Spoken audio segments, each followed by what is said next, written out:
Hi, I'm Denise. And I'm Reed. And we just celebrated our 6-year anniversary.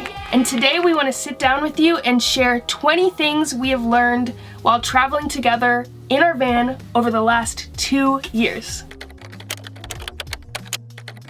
Before we share our tips and advice, we have some questions that you should ask yourself before getting on the road with a partner. These questions are designed to get you thinking about what your day-to-day might look like and if you two will be compatible on the road. Question number 1 is exactly that. What are your day-to-day habits? What are your kind of routines that you want to transition and take with you into the van or into your mobile home? Are you an early bird? Are you going to be waking up your partner? Typically in the mornings, do you leave the bedroom and go somewhere else? Do you have the same dietary needs? Is one of you vegetarian or vegan or carnivorous? We have a rule that we don't cook any meat in the van, which I am totally okay with, even though I eat everything. Denise is a vegetarian, and yeah, I respect that. Keep the smells down. There's logic and reason behind it, so we make it work. Question number 2 is, what are your hobbies and interests? Think about what hobbies you love to do right now. Do you have hobbies that are just yours, and then also some that you share? I think having both is really important so that you're doing things together and bonding, but also you have some things that you can go do and you have some independence. And this kind of leads to, what kind of environments do you want to find yourself in? Do you like to be somewhere warm? Me. While your partner likes to ski and be in places that are colder climates, like Reed. Would you rather be in the city or the suburbs than a more rural place or out in the woods, What environment is going to help you thrive the most? Another important question to ask yourself is, what do you envision your space looking like? Do you two have similar styles and aesthetics that make you feel good? Do you want like a log cabin feel inside your home? Do you want, everything to be modern? What decorations make you feel safe, make you feel at home, make you feel inspired, and are they compatible? So collaborate with the design, the layout, color pattern, and make sure that it fits both of your needs. What does your work schedule look like? Do you both work full-time? Do you work part-time? Or do you not have a job at all? Knowing that you two can sync up in this regard is so important. If one of you works and the other doesn't, that person might need the van or the space in order to do their work. If you are not working, what are you going to be doing while your partner's working? Those were questions that were supposed to get you thinking about what your life might be like on the road and if it would be compatible for you.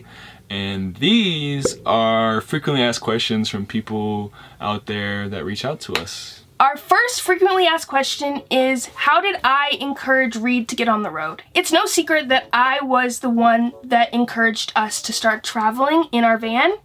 And there were different ways that I worked with Reed to kind of help him see the vision that I saw. What are some ways that come to your mind?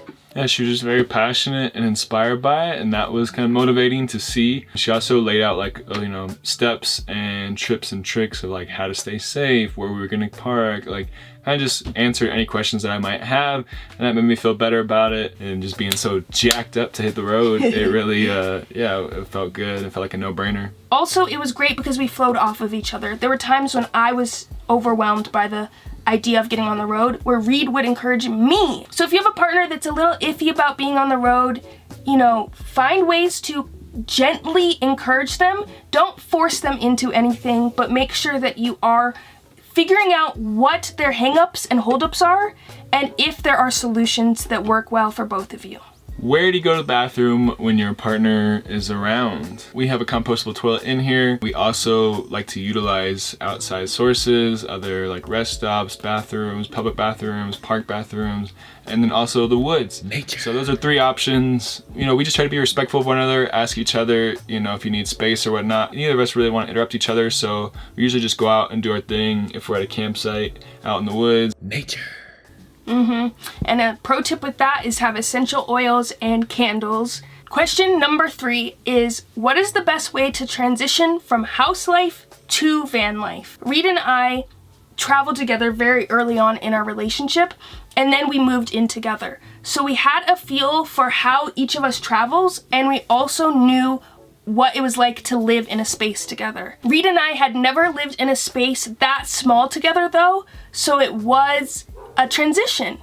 And the thing that we did that was really helpful was that we were gentle with each other and kind to ourselves as we got used to this space. How does this space work for us? Where do each of us like to be most of the time? It was just another opportunity for us to learn more about each other, and I think using that perspective really helped it not be a stressful situation, but instead a bonding one. How do you handle fights? Well, if you're somebody like me, after an argument or during an argument, you might need a little bit of space, and that can be a little tricky, and you can't always get that depending on where you are. It's not like you can just get up and go to the car and drive, because if I do drive, she's right next to me or behind me, so it's a little different. I think the key is to know yourself, know when you're getting irritable, know what is upsetting you, really be in tune with that. And we try to take precautions as far as like we get grumpy if we're dehydrated or haven't eaten in a while.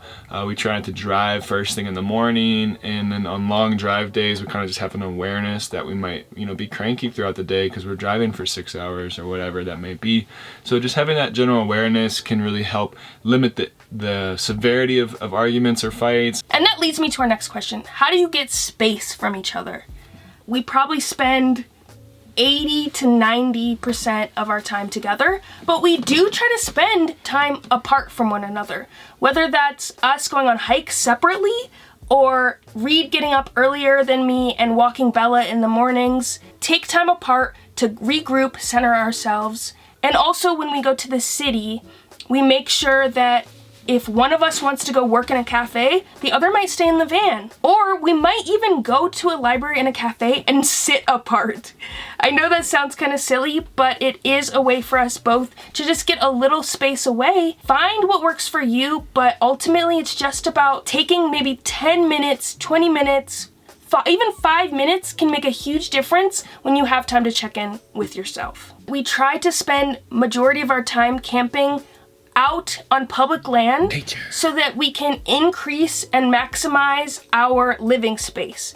When you're out in the city, you can feel a little more congested. You can't always just open up your door and have space. That is something that we love to do, is spend most of our time somewhere where we have maximum space to do what we want. How do you keep the romance alive? Very, very, very important to try unique things together and keep it funky and fresh. But it is also very important to acknowledge the little things that your partner does to make your life more seamless and enjoyable. Planning out driving routes, getting gas, doing chores, cooking, all these things that you kind of do on a daily basis that may seem small. They require time and energy, so if your partner is doing them for you, you should be very respectful of that and appreciative of that. Just having a general gratitude for each other for the things that we do for each other that make our lives easier, happier, and healthier. I would also say that being intentional about the time you spend together. As I said in my other point, we typically spend 90% of our time together, if not more. That doesn't mean that all of that time is intentional. So a lot of that time we could be on our phones, we could be working on different projects, we could be distracted. So make sure that you are finding different moments in your day to check in and reconnect. We also really try to incorporate date nights into our routine. When we're in a new city, how fun is it that we can go to a restaurant together that neither of us have ever been to and just have an exciting new experience. Find free experiences that you can do together in a new city where you can both look at this place with admiration or excitement because you've never been there before. That completes our frequently asked questions. So to wrap this baby up, we are going to share 10 pieces of advice that we live by while traveling together. Number 1 is manage your expectations. I think coming into the lifestyle, it can seem very glamorous, and people touch on this all the time, but it will be inevitably a lifestyle and not a vacation. Acknowledge that everything isn't going to always go as planned, and that is okay. Also, make sure you're taking care of your mental health. Being on the road means that you might not be able to make a comprehensive routine, but take note and take seriously the things that help you feel good on any given day. For example, Reed loves to run, and it puts him in a really good mood for the rest of the day.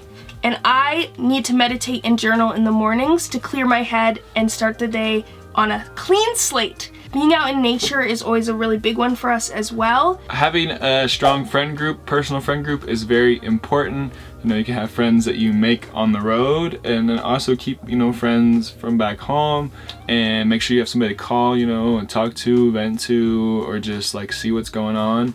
You can't inevitably be everything for each other, so it is nice, you know, for me to have some guys that I can just, you know, have guy time with, and vice versa. Keep those friendships alive, keep them strong. It is very important to have a healthy friend group that you can rely on. Don't micromanage one another. When you're in a space like this, you can see your partner working on a project or doing the dishes or whatever they may be doing, and it can be easy to kind of look over their shoulder and check out what they're doing and kind of monitor how they're spending their time. Do not do that, my friends. That is a recipe for disaster, because you and your partner need your independence, and you need to allow each other to have your own independence. Communication. This is obvious for any relationship. Communication is key, but while traveling and living together full-time, things can mount up and stress can build quickly. It is important to speak on it and name your emotions. If you bottle it up and try to overlook it, it is gonna come out, and you know, you don't want to come out in the form of road rage. Just kidding. But you know, you don't want to let it fester, you don't want to let it build up. So communicate, and be willing to take constructive criticism. Get on the same page about money early on. Studies have said one of the biggest areas of arguments between a couple is around money and finances. Decide how you are going to split up your finances. Some people take the approach where they pay their own ways.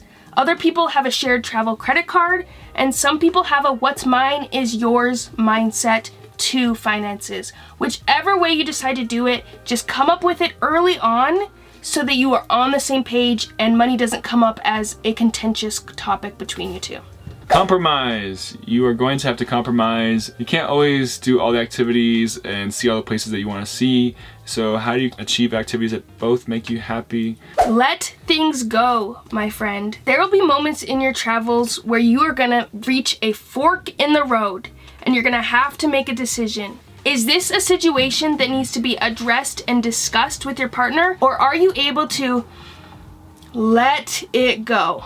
Inevitably, some of those times you're gonna need to talk it out and communicate, but maybe on other issues that aren't such a big deal, you can acknowledge that maybe it's just something you're hung up on that in the grand scheme isn't that much of a problem. Knowing the difference can be hard, and it might take time to discern what situations are called for you to speak on them and which ones you can just leave them be. Be open to new experiences. You know, this lifestyle can be a very much choose your own adventure kind of lifestyle. You want to be open to new experiences as they arise. If there's a hot air balloon, there's deep sea diving, or deep sea fishing, scuba diving, all these things that could potentially you could do. You want to be open to it because you might end up loving it. Something that you thought you would never do could be the best experience of your life. And you know, be willing to push your partner, be willing to accept what your partner is pushing, because it could just be the best thing you've ever done.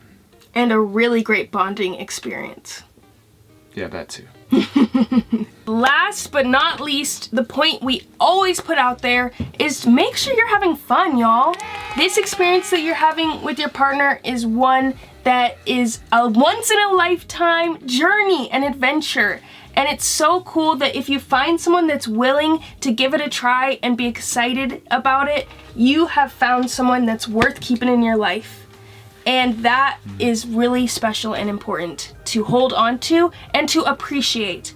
So find gratitude in that, just having someone that is willing to go on this crazy thing called life with you. I couldn't be more grateful for my adventure buddy, and I am excited that if you are watching this video, there is a big chance that you have found someone that you are curious about going on this adventure with too, or maybe something you're open to finding in the future. Either way, have fun, enjoy the adventure. It is one worth experiencing. I can promise you that.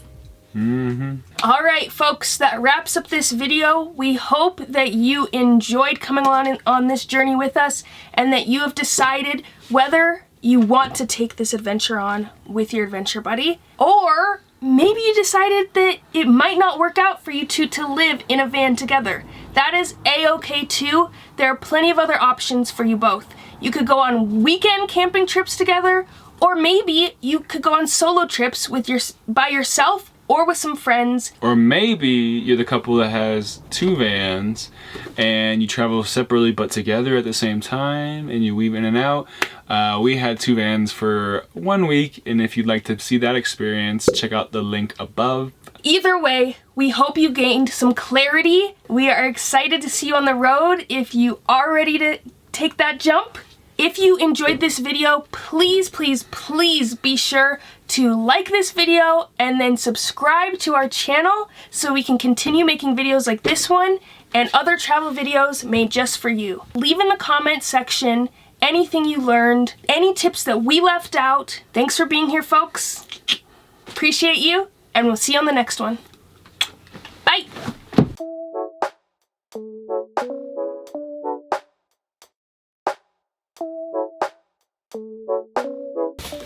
Hey everyone, this is Denise from the future.